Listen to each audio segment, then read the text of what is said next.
Assalamualaikum warahmatullahi wabarakatuh. Salam sejahtera untuk kita semua. Selamat sore rekan-rekan media. Pada sore hari ini kita akan melanjutkan informasi tentang perkembangan penanganan COVID-19 di Kabupaten Kutai Barat pada tahun 2020 di bulan April ini. Berikut kami sampaikan data perkembangan COVID-19 yang ada di Kabupaten Kutai Barat. Yang pertama, jumlah kunjungan melalui posko COVID-19 yang ada di wilayah UPT Puskesmas Jambu pada tanggal 22 April tahun 2020 sebanyak 863 orang. Total kendaraan yang masuk sebanyak 468 unit. Sedangkan yang melalui UPT Puskesmas dilanjuti dengan rute Samarinda Bentian sebanyak 12 orang. Sedangkan melalui Puskesmas Longhiram pada tanggal 22 April tahun 2020 berjumlah 592 orang. Jumlah kendaraan roda 2 sebanyak 268 orang. Jumlah kendaraan roda 4 sebanyak 68 unit. Sedangkan data per tanggal 22 April 2020 ada sebagai berikut. A. Jumlah orang dalam pemantauan atau ODP sebanyak 207 orang. Yang selesai pemantauan sebanyak 156 orang. Proses pemantauan masih 51 orang. Jumlah pasien dalam pengawasan dalam kurung PDP sebanyak 8 orang. Sedangkan jumlah orang tanpa gejala sebanyak 24 orang. Yang sebagai pelaku perjalanan sebanyak 3.529 orang. Jumlah yang terkonfirmasi positif PCR tetap 1 orang dan kondisinya semakin membaik menurut keterangan rekan-rekan Direktur Rumah Sakit HIS dan Kepala Dinas Kesehatan. Mudah-mudahan semakin membaik atas dukungan keluarga dan kita semua yang bersangkutan bisa sembuh sehingga Kutai Barat bisa bebas dari COVID-19.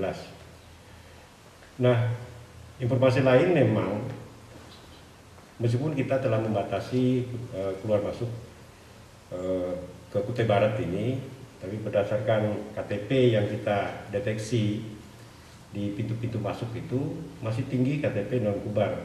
Jadi dengan berdasarkan catatan yang kita dapat, KTP Kubar sendiri sebanyak 204 orang. Sedangkan KTP non Kubar masih 659 orang. Nah, ini artinya mohon rekan-rekan media juga memberi informasi dan mensosialisasi tentang edaran bupati ini. Artinya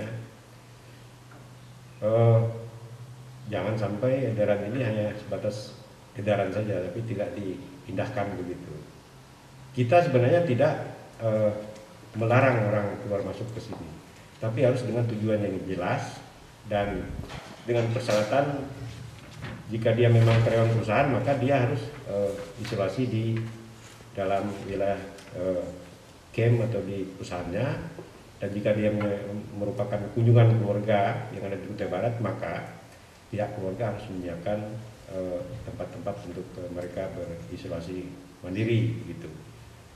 Informasi lain juga kita harapkan mudah-mudahan masyarakat bisa, terutama yang pasien yang mantan pasien ini yang harus bisa diterima di masyarakat. Bahkan kalau misalnya ada orang atau yang isolasi mandiri di suatu tempat di dalam kampung, hendaknya masyarakat bisa memahami maksudnya isolasi itu bukan berarti dia sudah positif begitu.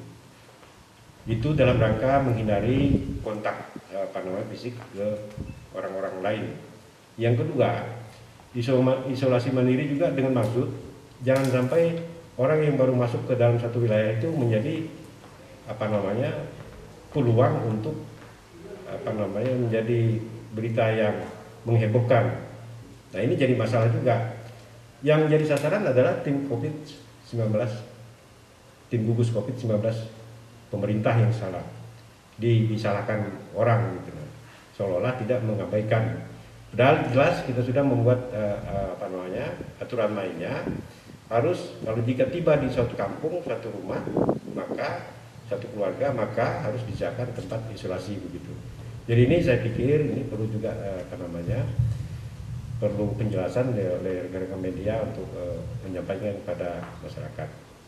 Terus itu kita sangat bersyukur rekan-rekan media selalu hadir dan selalu menyampaikan kepada publik begitu. Nah, dari publik itulah mereka cukup dengan membaca, mereka sudah tahu. Nah, mudah-mudahan informasi-informasi yang disampaikan oleh rekan-rekan media banyak bermanfaat dan mendapat berkah bagi kita semua. Terima kasih, selamat sore.